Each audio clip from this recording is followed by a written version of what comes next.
साल 1889 की बात है, जब एक रात अमेरिकी एस्ट्रोनॉमर एडवर्ड बर्नार्ड ब्रह्मांड में मौजूद तारों की फोटोग्राफी कर रहे थे। और फिर वो एक ऐसी जगह की फोटो खींचते हैं जो कि हमारी धरती से 500 लाइट ईयर दूर थी। लेकिन जब इन्होंने उस फोटो को देखा तो वो लगभग खाली थी, जबकि इसके पहले वो ब्रह्मांड की बहुत सारी फोटोज ले चुके थे। लेकिन ये पहला मौका था जिसने उन्हें हैरान किया था, क्योंकि उस फोटो में उन्हें तारों के बीच में बहुत ज्यादा जगह खाली दिख रही थी। और यही चीज उन्हें परेशान कर रही थी, क्योंकि जब उन्होंने उस जगह की लंबाई का अंदाजा लगाया तो वो लगभग हाफ लाइट ईयर के आसपास थी, जो कि इतनी दूरी पर थी कि लाइट को भी पूरी लंबाई को तय करने में लगभग 180 दिन लग जाते हैं। और अगर हम आसमान में तारों को देखें तो हमें कोई भी ऐसी जगह नहीं मिलेगी जो कि खाली हो, क्योंकि एक निश्चित दूरी पर हमें तारे दिखते रहेंगे। लेकिन एडवर्ड बर्नार्ड उस फोटो में देख रहे थे कि जैसे किसी ने उस जगह के बहुत बड़े हिस्से को निगल लिया हो, और इसलिए वो जगह खाली और अंधेरी दिख रही थी। और जब इस फोटो को 1927 में पब्लिश कराया जाता है, तब दुनिया पहली बार यूनिवर्स में मौजूद एक खाली और अंधेरी जगह को देखकर काफी ज्यादा हैरान होती है। और उनके भी मन में वही सवाल उठता है कि आखिर ब्रह्मांड का इतना बड़ा हिस्सा खाली कैसे हो सकता है। लेकिन कुछ सालों के बाद इस रहस्य का राज खुल जाता है और वैज्ञानिकों को पता चलता है कि जो खाली जगह वो देख रहे हैं, दरअसल वो एक धूल और गैस से भरी हुई जगह थी, जो कि अपने पीछे छुपे हुए तारों की लाइट को बाहर नहीं आने दे रही थी, जिसकी वजह से वो खाली जगह दिखाई दे रही थी। और फिर उस जगह का नाम एडवर्ड बार्नर्ड के नाम पे बार्नर्ड 26 रख दिया जाता है। लेकिन अब सवाल ये आता है कि आखिर ये धूल और गैस ब्रह्मांड में क्या कर रहे हैं और आखिर ये कहां से आए हैं? तो इसका जवाब ये है कि ये डस्ट और गैस ब्रह्मांड में पहले से मौजूद थे, जिसे इंटरस्टेलर डस्ट कहा जाता है। और यही डस्ट और गैस सभी तारों के बीच में मौजूद है, जिसे हम इंटरस्टेलर मीडियम कहते हैं। और आज इन्फिनिटी स्ट्रीम पर इस डॉक्यूमेंट्री में हम इंटरस्टेलर मीडियम के बारे में जानेंगे, और साथ में ये भी जानेंगे कि कैसे इस इंटरस्टेलर मीडियम ने हमारे ब्रह्मांड को बनाने में मदद की। इसलिए इस डॉक्यूमेंट्री को अंत तक जरूर देखें। तो अगर इंटरस्टेलर मीडियम की हम बात करें तो ये दो तारों के बीच में मौजूद गैस और डस्ट पार्टिकल को कहते हैं। और यही डस्ट और गैस हमारे यूनिवर्स को बनाने में मदद करते हैं। और जैसा कि हम जानते हैं कि हमारे यूनिवर्स में हर जगह तारे मौजूद हैं, तो इसलिए उनके बीच में भी बहुत सारी गैस मौजूद होती है। और यही गैस और डस्ट गैलेक्सी के जन्मदाता बने, और इसी गैस की वजह से ब्रह्मांड में तारे और ग्रह बन पाए।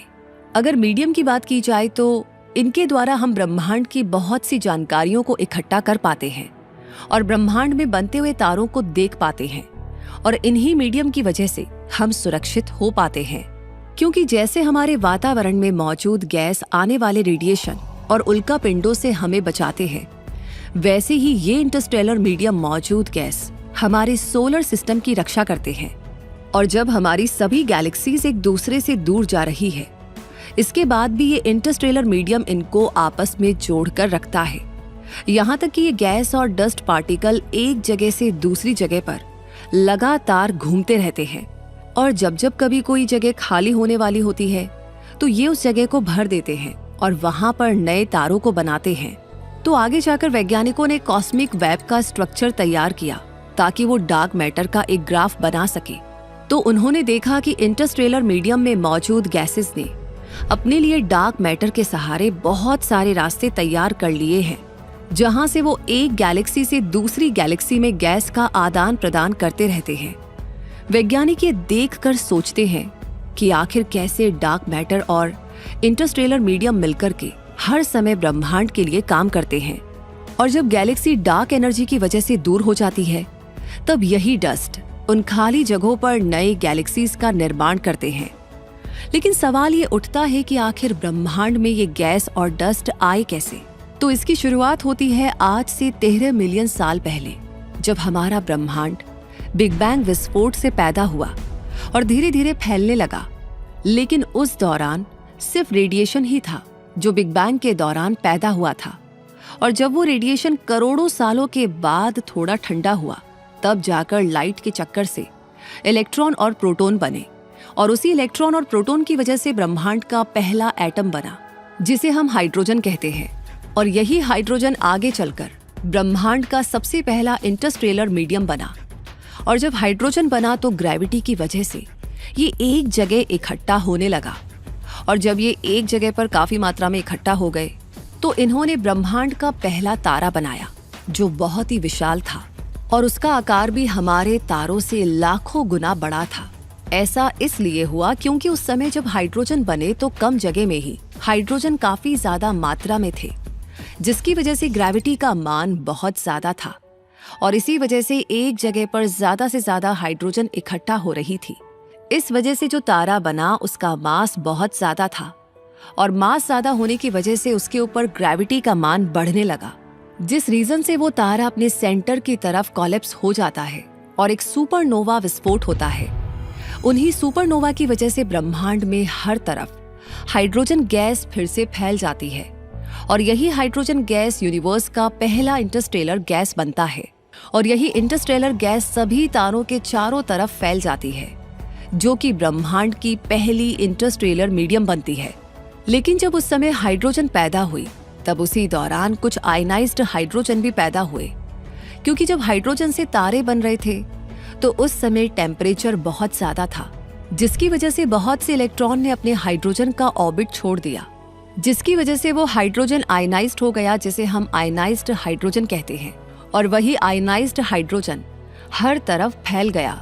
जब वैज्ञानिकों ने इंटरस्टेलर मीडियम में हाइड्रोजन की डेंसिटी को मापा तो उन्होंने पाया कि स्पेस के हर 1 सेंटीमीटर क्यूब में सिर्फ एक ही हाइड्रोजन एटम मौजूद था, जो कि हमारे वातावरण की डेंसिटी से बहुत ही कम था। और इसी का फायदा इंटरस्टेलर मीडियम को मिला, क्योंकि हाइड्रोजन और आयनाइज्ड हाइड्रोजन ही ब्रह्मांड की हर जगह पर विशाल बादल बनाते थे और यही नए तारों को बनाने में भी मदद करते थे। और ये गैस जहां पर इकट्ठा होती है वहां पर ये लाइट को सोख लेते थे, जिसकी वजह से वहां से लाइट नहीं निकल पाती है।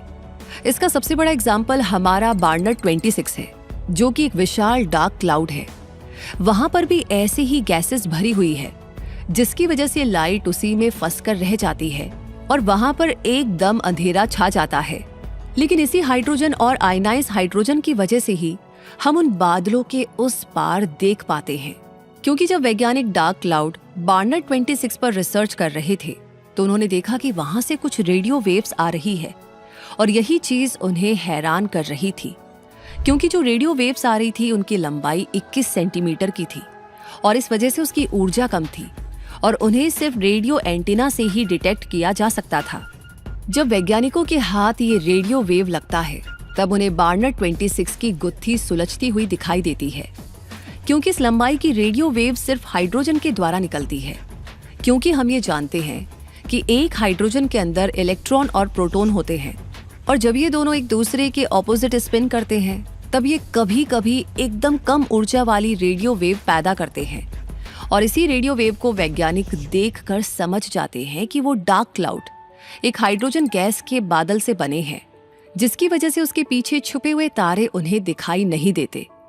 लेकिन इस रेडियो वेव ने बार्नर्ड 26 की काफी हद तक जानकारी दी। लेकिन अभी भी एक प्रॉब्लम ये थी कि आखिर बादल के अंदर की चीजों को कैसे देखा जाए, क्योंकि वैज्ञानिक ये जानते थे कि जहां पर हाइड्रोजन होगी वहां पर तारे बनते रहते हैं। इसलिए वैज्ञानिक उस बादल के अंदर झांकना चाह रहे थे जिसमें उनकी मदद आयनाइज्ड हाइड्रोजन करता है। और जैसा कि हम जानते हैं कि हाइड्रोजन गैस इलेक्ट्रॉन और प्रोटॉन से बनती है और जब कभी इलेक्ट्रॉन को बहुत ज्यादा ऊर्जा मिलती है तब वो हाइड्रोजन के ऑर्बिट को छोड़कर बाहर चला जाता है और उस समय वो बहुत ज्यादा एनर्जी वाली अल्ट्रा वायलेट रेडिएशन निकालता है।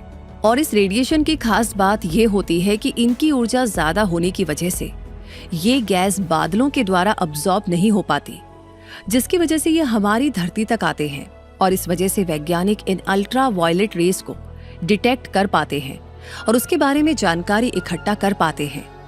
लेकिन कुछ वक्त के बाद वैज्ञानिकों के हाथ ऐसा कुछ लगा जिसने इंटरस्टेलर मीडियम को साफ साफ देखने का रास्ता खोल दिया था और वो इंफ्रारेड रेडिएशन था। क्योंकि वैज्ञानिक ये तो जानते ही थे कि गैस के बादलों के बीच में बहुत सारे तारे हो सकते हैं, लेकिन वहां से लाइट सीधे हमारे पास नहीं आ रही थी, पर जो रेडिएशन तारों से निकलते थे वो जाकर हाइड्रोजन गैस से टकराते थे, जिसको हाइड्रोजन गैस सोख लेता था और फिर एक कम ऊर्जा वाली रेडिएशन को पैदा करता था, जिसका कलर एकदम लाल होता था। और वो रेडिएशन सीधे हमारी धरती तक आती थी, जिसे थर्मल रेडिएशन भी कहा जाता है। और यही रेडिएशन वैज्ञानिकों को बादलों में छुपे हुए तारों को दिखाती थी। पहली बार वैज्ञानिकों ने देखा कि वहां पर कई सारे नए तारे बन रहे थे और कुछ तो ऐसे थे जो महज कुछ हजार साल पुराने थे। ये ऐसा ही है जैसे अगर आप किसी गर्म ऑब्जेक्ट को रात में इंफ्रारेड कैमरा से देखें तो वो आपको दूर से भी दिखाई देगा, क्योंकि वो हर समय थर्मल रेडिएशन एमिट करता रहता है। और एकदम ऐसा ही इंटरस्टेलर मीडियम के साथ भी है, क्योंकि जहां पर ये बादल ज्यादा होंगे वहां से भी ऐसे ही थर्मल रेडिएशन निकलते हैं, जिसकी वजह से हम उसमें छुपे हुए तारों को देख पाते हैं।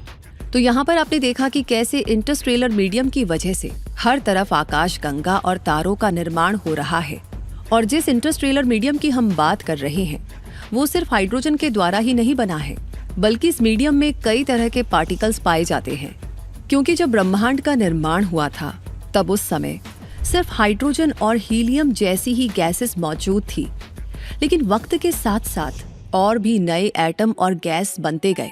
धीरे धीरे अमोनिया जैसे मॉलिक्यूल्स बने और कार्बन के जटिल स्ट्रक्चर भी बने, और फिर इनके द्वारा ब्रह्मांड में छोटे छोटे धूल के कण भी बने, जिसका साइज 10 से लेकर 100 नैनोमीटर के बीच में था, जो कि अपने आप में बहुत ही छोटा था। लेकिन इसका आकार एकदम अनार के दाने की तरह था। जैसे किसी अनार के दाने को हम देखें तो उसके सीड के चारों तरफ रस का गुच्छा जमा होता है, और वैसी ही हमारी इंटरस्टेलर डस्ट है, जिनके चारों तरफ पानी और मीथेन गैस होती है।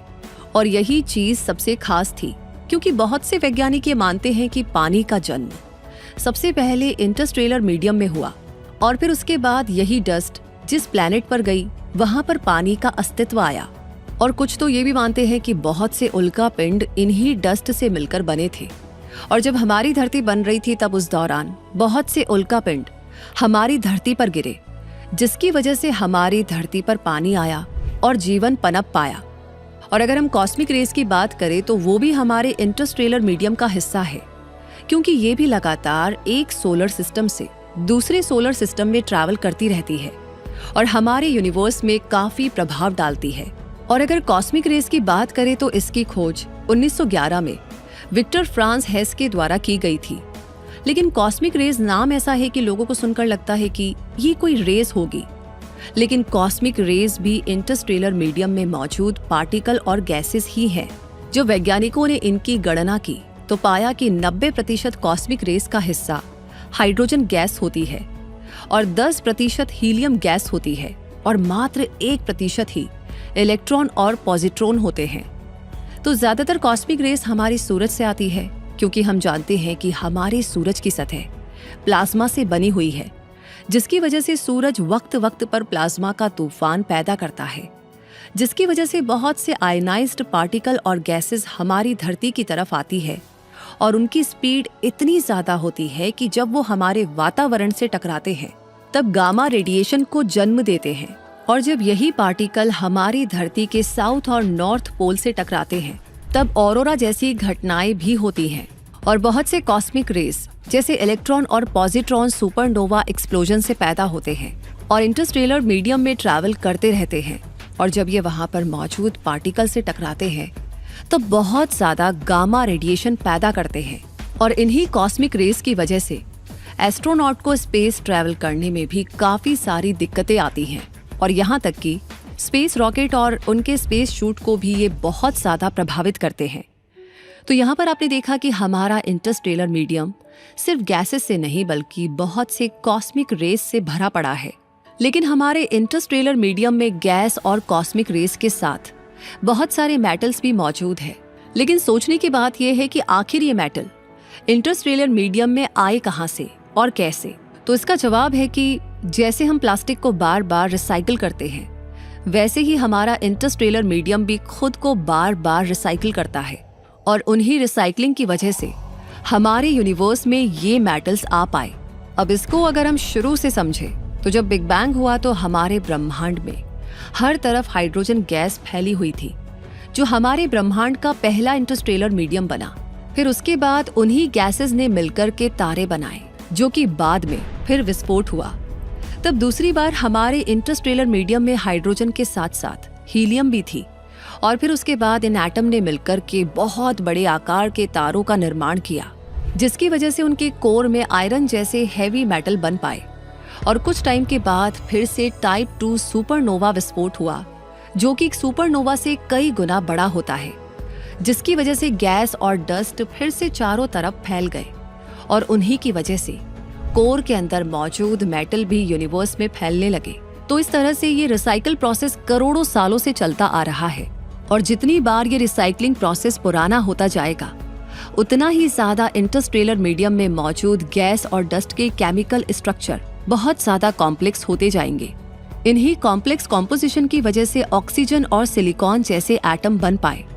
अगर आज ये मेटल हमारे प्लैनेट पर मौजूद है, तो कहीं ना कहीं इसमें यूनिवर्स रिसाइकल प्रोसेस का बहुत बड़ा योगदान है। और अगर आज हम वर्तमान खोज की बात करें, तो ये हमें इशारा करते हैं कि अभी भी बहुत से ऐसे पार्टिकल्स को खोजा जाना बाकी है, जो कि इंटरस्टेलर मीडियम का हिस्सा हो सकते हैं। और उसमें सबसे पहला नाम न्यूट्रिनो का है, क्योंकि न्यूट्रिनो का जन्म तारों और सुपरनोवा जैसी घटनाओं से होता है, और ये हर समय हमारे ब्रह्मांड के हर कोने में घूमते रहते हैं। ये अपने आप में बहुत ही छोटे होते हैं, और कुछ सालों पहले तक इसे मास लेस माना जाता था। लेकिन 2015 में जापानी साइंटिस्ट टेकाकाई काजिता को नोबेल प्राइज दिया जाता है, क्योंकि उन्होंने बताया कि न्यूट्रिनो के अंदर मास होता है, और इस वजह से हम इसे इंटरस्टेलर मीडियम का नया मेहमान कह सकते हैं, जो हर समय इंटरस्टेलर मीडियम में ट्रैवल करता रहता है। और इंटरस्टेलर मीडियम का दूसरा नया मेहमान डार्क मैटर भी हो सकता है, लेकिन अभी तक वैज्ञानिक उसके बारे में कोई भी जानकारी इकट्ठा नहीं कर पाए हैं, क्योंकि वो ना तो लाइट से कोई संपर्क करता है और ना ही कोई लाइट एमिट करता है। लेकिन वैज्ञानिक ये मानते हैं कि डार्क मैटर किसी पार्टिकल से बना है, जो कि बहुत भारी है और अदृश्य है, इसलिए आज नहीं तो कल हम उसे ढूंढ ही लेंगे। तो अभी तक हमने इंटरस्टेलर में मौजूद गैस और पार्टिकल के बारे में जाना, और साथ में ये भी जाना कि इन्हीं की बदौलत हमारे तारे और आकाशगंगा बन पाए। लेकिन अब हम जानेंगे कि आखिर कैसे इन गैसेस की वजह से हमारे सोलर सिस्टम बच पाए, और उसी की वजह से हमारी धरती पर जीवन पनप पाया। लेकिन उसको जानने से पहले अगर हम एक सवाल पूछें कि आखिर हमारी धरती क्या है, यानी कि इसको हम कैसे डिफाइन करेंगे, तो ज्यादातर लोग इसका जवाब देंगे कि हमारी धरती पानी और मिट्टी से बना हुआ एक गोला है, जो कि सूरज का चक्कर लगाता है। लेकिन ये जवाब पूरे तरीके से सही नहीं है, क्योंकि हमारी धरती सिर्फ पानी और मिट्टी से ही नहीं, बल्कि हमारे वातावरण के साथ साउथ और नॉर्थ पोल पर मौजूद मैग्नेटिक फील्ड से भी बनी है। यानी कि अगर कोई धरती की व्याख्या करे, तो वो मैग्नेटिक फील्ड और वातावरण के बिना धरती को पूरा नहीं कह सकता, क्योंकि यही वातावरण और मैग्नेटिक फील्ड ही आने वाले खतरनाक कॉस्मिक रेस और उल्का पिंडों से हमारी रक्षा करती है। और ऐसा ही कुछ हमारे सूरज के साथ भी है। लेकिन अब आप सोचेंगे, सूरज का भी वातावरण कैसा हो सकता है? तो इसका जवाब ये है कि सूरज का अपना कोई वातावरण नहीं है, बल्कि उसके पास गैस और डस्ट से बना हुआ सुरक्षा कवच है, जिसे हेलियोस्फीयर कहा जाता है। और ये हेलियोस्फीयर हमारी धरती सहित सोलर सिस्टम में मौजूद सभी प्लैनेट की रक्षा करता है। इसकी भी शुरुआत हमारे इंटरस्टेलर मीडियम की वजह से ही हुई है, क्योंकि जब हमारा सूरज बन रहा था, तो उस दौरान उसमें प्लाज्मा की बहुत ज्यादा उथल पुथल थी, जिसकी वजह से प्लाज्मा में मौजूद बहुत से आयनिक पार्टिकल और गैसेस सूरज में चारों तरफ बिखर गए। और बिखरने के बाद इसने कुछ दूरी पर जाकर गैस का एक लेयर बना लिया, और वो इतना ठोस था कि बाहर से आने वाले गैस और धूल उसके अंदर नहीं आ पा रहे थे। और हमारे सूरज की सबसे खास बात ये थी कि ये हमेशा हेलियोस्फीयर को बनाए रखता है। ऐसा इसलिए है क्योंकि जब भी सूरज पर प्लाज्मा की वजह से तूफान उठता है, तब सूरज से निकले हुए आयनिक पार्टिकल सूरज की सतह से निकलकर कुछ दूरी तक जाते हैं और वापस आ जाते हैं, क्योंकि सूरज का भी हमारी धरती की तरह मैग्नेटिक फील्ड है, जिसकी वजह से आयनिक पार्टिकल बाहर निकल नहीं पाते हैं।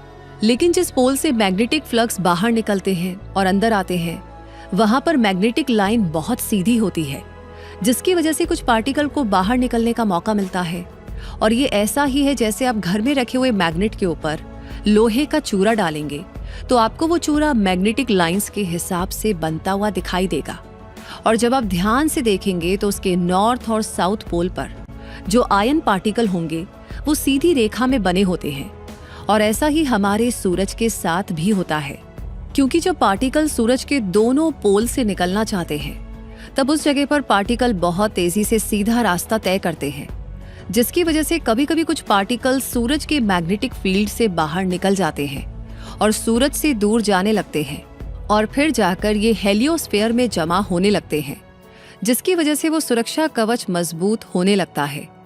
ये ऐसा ही है जैसे कि एक तालाब में कोई लगातार बूंदे गिराता रहे तो उस तालाब के किनारे पर एक पानी की बाउंड्री बन जाती है और जब बूंदें गिरती रहेंगी तब तक ये तालाब का घेरा बना रहेगा। और ऐसा ही कुछ हमारे सूरज के साथ भी है, क्योंकि सूरज भी लगातार आयनिक पार्टिकल और गैस निकालता रहता है, जिसकी वजह से हेलियोस्फीयर बना हुआ है। अब अगर बात की जाए हेलियोस्फीयर की तो ये हमारे सूरज से लगभग 120 एस्ट्रोनॉमिकल यूनिट की दूरी पर है, यानी कि ये दूरी हमारी धरती से सूरज की दूरी का 120 गुना है।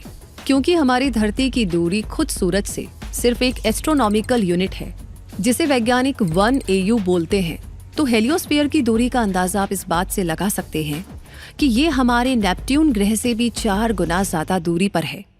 क्योंकि हमारा नेपट्यून खुद ही सूरज से 30 AU की दूरी पर है, इसलिए ये हेलियोस्फीयर इंटरस्टेलर मीडियम से भी हमारी रक्षा कर पाता है।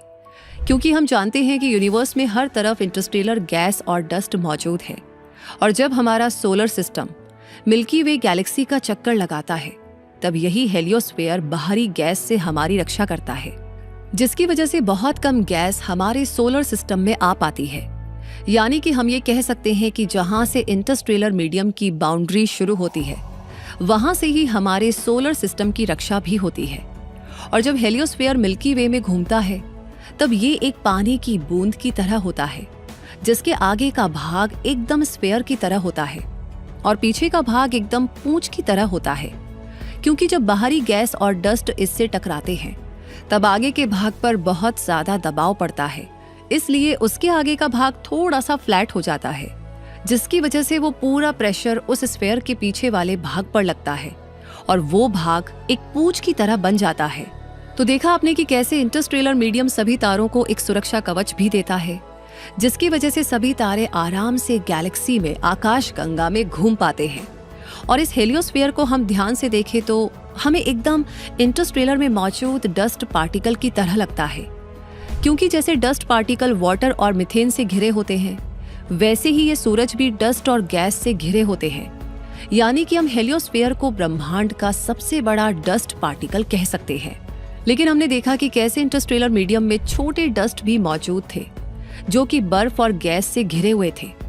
और ऐसा ही कुछ हमने उल्का पिंड में भी देखा, जो कि हर तरफ से बर्फ और गैसेस से ढका होता है और यूनिवर्स में ट्रैवल करता है। फिर हमने इनके विशाल रूप को देखा, जो कि इंटरस्टेलर मीडियम की सीमा को तय करते हैं और हमारे सोलर सिस्टम की रक्षा भी करते हैं, जिसे हम हेलियोस्फीयर भी कहते हैं। यानी कि ये बात तो साफ है कि इंटरस्टेलर मीडियम में मौजूद गैस और डस्ट सुरक्षा के लिए भी काम करते हैं, जिसकी वजह से तारे और गैलेक्सी बन पाते हैं। क्योंकि हाल ही में हुए रिसर्च में वैज्ञानिकों ने अनुमान लगाया कि जो तारे बनते हैं उनके पीछे भी इन्हीं इंटरस्टेलर मीडियम का बहुत बड़ा योगदान है। क्योंकि वैज्ञानिकों ने देखा कि जहां पर बहुत ज्यादा हाइड्रोजन के क्लाउड जमा होते हैं तब वहां पर ग्रेविटी की वजह से सभी गैसेस एक जगह पर आने लगती है, और जब वो गैसेस काफी डेंस होती है तब वो डिस्क का आकार ले लेती है, जिसकी वजह से उसके सेंटर में इतना दबाव पड़ता है कि वहां पर एक गैस का गोला बनने लगता है। और जो डस्ट पार्टिकल होते हैं उसके चारों तरफ एक रिंग बना लेते हैं, और ये रिंग एकदम हमारे शनि ग्रह बेल्ट की तरह होती है, जो कि अपने ग्रह को चारों तरफ से ढक के रखती है। और जब तक वो तारा बनता रहता है तब तक वो गैस रिंग उसके चारों तरफ से रक्षा करती है। और ये स्थिति एकदम माँ के गर्भ में पल रहे बच्चे की तरह है, क्योंकि जिस वक्त तारा बन रहा होता है उस वक्त वह डिस्क उसकी सुरक्षा में काफी मदद करता है। लेकिन अब जो वैज्ञानिकों ने पाया है वो इससे भी ज्यादा चौंकाने वाला है, क्योंकि वैज्ञानिकों को अब तक सबसे बड़ा इंटरस्टेलर बबल मिला है, जो कि लोकल बबल के नाम से जाना जाता है। क्योंकि अभी तक हमें यही लगता था कि इंटरस्टेलर मीडियम में हेलियोस्फीयर से बड़ा कोई भी बबल नहीं है, लेकिन हाल ही में हुई रिसर्च में पाया गया कि हमारे मिल्की वे गैलेक्सी में महाविशाल बबल भी मौजूद है, जिसने धरती पर जीवन को खत्म होने से बचाया था। तो इसकी शुरुआत होती है कैथरीन जकर के द्वारा, जो कि एक एस्ट्रोफिजिसिस्ट है और ये सेंटर फॉर एस्ट्रोफिजिक्स में काम करती है, जिसे CFO भी बोला जाता है। तो कैथरीन और उनकी टीम ने ओरियन आर्म का 3D स्कैन करने का सोचा और ओरियन आर्म की लंबाई लगभग 10,000 लाइट ईयर थी। इसलिए कैथरीन ने इसके लिए यूरोपियन स्पेस एजेंसी के GAIA स्पेस ऑब्जर्वेटरी की मदद ली और फिर उन्होंने ओरियन आर्म का एक 3D मैप बनाया, जो कि सिर्फ 14 मिलियन साल पुराना था। और जब उन्होंने उस 3D मैप को देखा तो उन्हें दिखा कि ये तो एक बबल की तरह है, जिसका आकार गोल न होकर पीनट की तरह था। और उस बबल के किनारे पर ऐसे स्पॉट देखे गए जहां पर नए तारे बन रहे थे और बबल के किनारे सिर्फ हाइड्रोजन गैस से बने थे। पर जो सबसे ज्यादा चौंकाने वाली बात थी वो ये थी कि उसके अंदर कई सोलर सिस्टम भी मौजूद थे और उनमें हमारा सोलर सिस्टम भी था। यानी कि हमारा सोलर सिस्टम एक हेलियोस्फीयर के बाद बड़े से बबल के अंदर है। लेकिन सवाल ये था कि आखिर इंटरस्टेलर मीडियम में इतना बड़ा बबल कैसे बना। तो कैथरीन ने देखा कि उस बबल के अंदर लगभग 15 सुपरनोवा विस्फोट हुए थे और जिसकी वजह से इंटरस्टेलर मीडियम में इतना प्रेशर पैदा हुआ कि वहां पर जितनी गैस मौजूद थी सभी बहुत तेजी से बाहर की तरफ फैलने लगी और कुछ टाइम के बाद ही ये लोकल बबल में बदल गए और इस बबल की बाउंड्री 7 किलोमीटर पर सेकेंड की स्पीड से फैल रही थी। लेकिन वैज्ञानिक ये सोचकर हैरान थे कि आखिर हमारी धरती उस सुपरनोवा के बीच में रहकर कैसे बच गई, क्योंकि हमारी धरती पर जीवन लगभग 4 बिलियन साल पहले ही शुरू हो गया था और ये सुपरनोवा महज कुछ मिलियन सालों पहले हुआ था। तो इसकी रेडिएशन से हमारी धरती खत्म हो जानी चाहिए थी, लेकिन हम अभी भी जिंदा है और उनका हमारे ऊपर कोई भी असर नहीं हुआ है। तो इसका जवाब ये था कि हमारा सोलर सिस्टम पहले आजाद था और मिल्की वे का चक्कर लगा रहा था, लेकिन फिर अचानक से घूमते घूमते इस बबल के अंदर आकर फंस गया। और जब हमारा सोलर सिस्टम इसके अंदर आया तो उसके पहले लगभग 13 सुपरनोवा विस्फोट हो चुके थे और जिस समय हमारा सोलर सिस्टम लोकल बबल के अंदर आया उस समय सिर्फ 2 ही सुपरनोवा का विस्फोट होना बाकी था।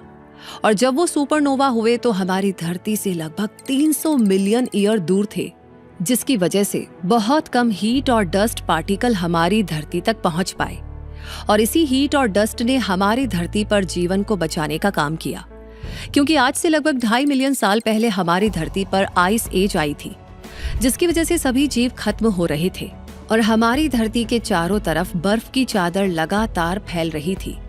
और जब इन्हीं सुपरनोवा के विस्फोट से जो हीट निकली उसकी वजह से हमारी धरती पर तापमान बढ़ने लगा और सुपरनोवा के शॉक वेव से धरती पर ढेर सारे आयरन डस्ट आए और उन्होंने जीवन को फिर से पनपने में बहुत ज्यादा मदद की।